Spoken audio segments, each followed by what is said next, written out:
Krabat is too passive for his movie. So, for those of you who don't know, there is a really good German writer, and he wrote a lot of children's books. And he wrote one book specifically, and this name's book is Krabat. That's basically a German word. It's not so much a German word because there is an ethnic minority within Germany that has similarities to Polish people and also Czech people. If this is Germany, then this is Sorbia, or whatever the English equivalent to these people is. And this seemingly is also the reason why the many different people in this story have so weird names, because it's actually kind of a German story, but not so much because it's this ethnic minority. So what happens in Krabat is the following. We have a war in Germany, and this war has raged over years, and it is called the 30-Year War. There is also has been this other thing called the pest. So there are these three boys, and these three boys go from town to town in a German tradition called Sternsingen, which means you imitate, basically it's also a Christian tradition, not so much a German one, I guess. It's basically imitating the three kings that go to Jesus's crib to give him some presents. And so they go from village to village in order to sing and basically to just beg for money.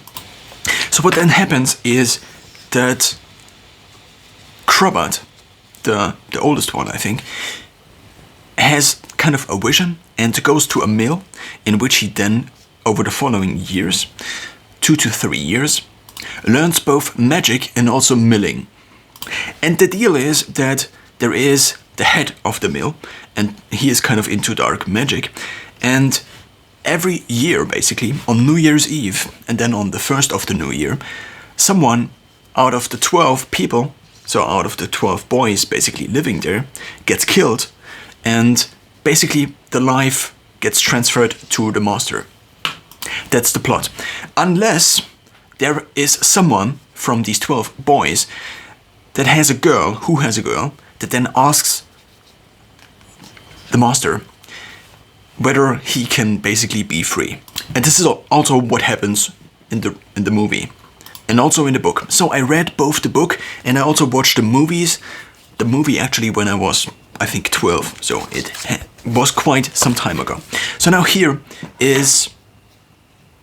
I am currently, and I rewatched the movie, and I looked at this a little bit through a different lens, because the movie back then impacted me quite a little bit. There are just many themes I maybe now understand better, maybe I didn't, maybe I now don't understand better, but one of the problems, especially with the movie, and I can't compare it to the book anymore because it is just so long ago that I read the book, one of the problems with the movie, or with the book also, is that Krabat basically doesn't decide anything. He's completely passive, and so in the beginning he has this vision, then he goes to the mill, there he gets introduced, there are older, so there is basically the eldest apprentice who teaches him all the different things, and he's also taught other things. He finally becomes also into magic, or he also becomes a magician. This means he can fly as a raven. And this is also when he goes out with the oldest one in, I think it is the night of Easter, when they go to the nearby village, and there he sees a girl, which is then eventually the girl that kind of bails him out. So the problem is that eventually somebody else decides to kind of get to this girl, because in order to tell the girl that it has to appear at this mill at the right time, there has to be somebody that sends for her, basically, that asks her to come at this specific point in time.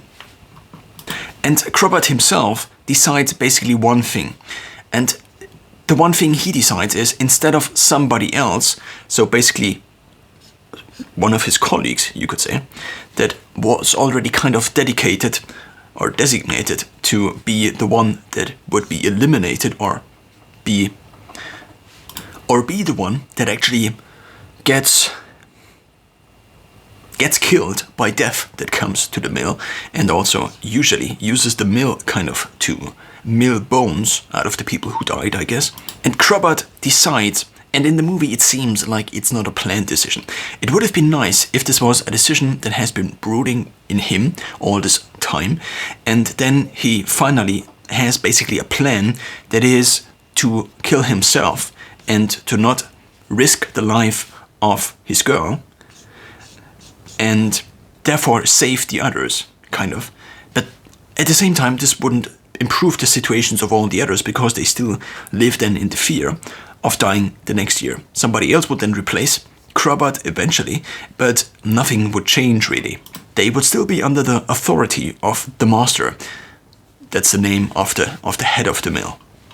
And in the movie, the decision that he basically would kill himself, or get himself killed by death that comes to town, or by this thing that is similar to death that comes to the mill.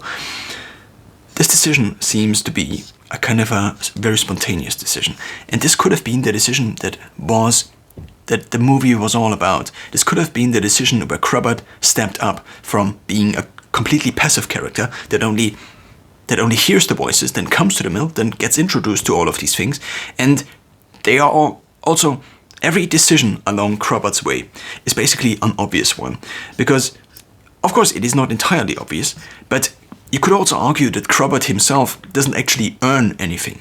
He doesn't earn the different things he does, at least in the movie, because he never has to really struggle. Of course, sometimes there are moments in the movie where he has to overcome himself. So there is this one instance where he basically is shortly before getting powers, and therefore to then be able to do the mill work way easier, because he then is more powerful, physically more powerful. But also I would argue this is an obvious choice. So if we return back to the mill, but now we draw this whole thing as a decision, joint juncture diagram, then in the beginning we have Krabat, and there are different decisions he can make that would make him a better person, and there are also obvious decisions.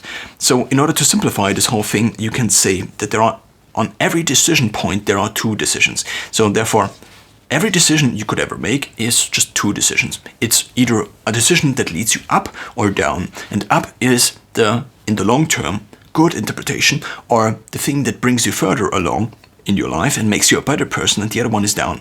Of course, we don't really know whether these decisions Krabat makes actually make him a better person or not, but in the beginning already, you could argue that that Krabat basically leaving the two other people behind, the two other boys with whom he goes from town to town, he leaves them basically behind in the morning. And he's not sure whether they will die. There is also a person that is significantly younger than him. And so for this reason, this already is kind of a decision that is more on here. Then we don't really know, and we also don't really know how these decisions will turn out, similar to real life, where you also don't really know how these decisions actually turn out.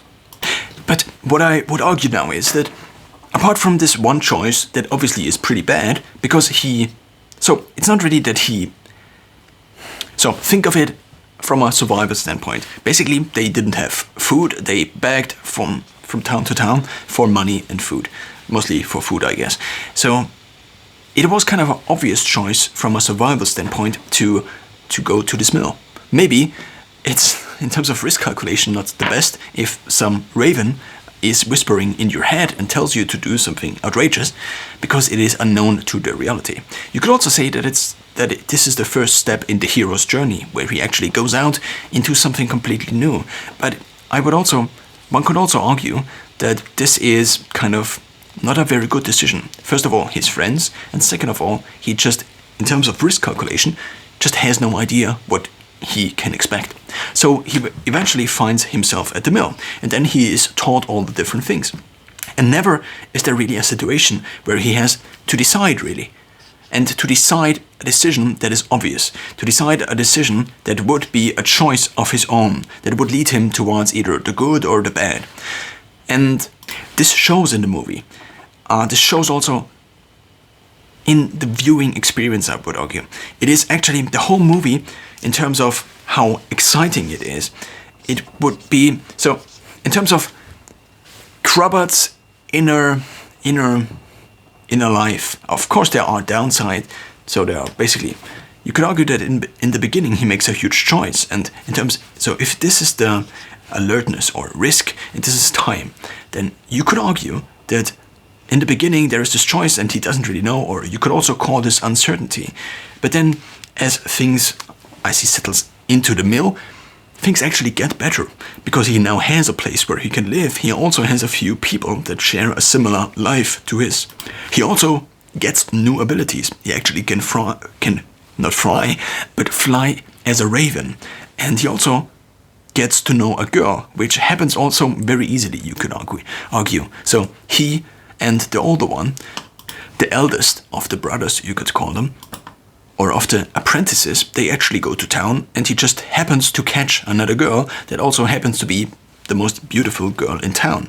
But this is more to be explained by the movie tropes and so on and so forth, because of different factors we won't discuss now, or I won't discuss now. And again here also, the decision is also obvious. It's just the girl that is the most beautiful, that just happens to be there at the right point in time, and he doesn't really make a decision, apart from saving her, but this was much more, I would argue, a reflex. And this goes on, and Tronte, so the older brother, or the older apprentice, is actually called Tronte, and he actually eventually dies. He eventually dies because he basically falls into the trap of the master that listens into a conversation he has with his girl, who also lives in the town nearby. And as soon as the master has the name of the girl, he can basically kill the girl. Without the name, seemingly the black magic doesn't work, and the legend, or the local legend, or whatever you call it, or the rumor between the different apprentices is also that there basically were people before. It's not so much the rumor, but much more the older apprentices know that instances like these have happened before, where somebody had a girl and they were found dead on the next day or in the next weeks, dead by getting hit by a tree. This whole book was apparently also influenced by Ottfried Preußler, being held in Russian war prison under the authoritarian regime of Stalin. And not to spill too much of the beans, my grandfather also was in prison there for I don't know how long, but he also eventually escaped. Not also eventually escaped, because I don't know how Ottfried Preußler got out of there. Now, one could also see this whole decision graph basically as having no choice. And maybe this whole passive thing, usually we like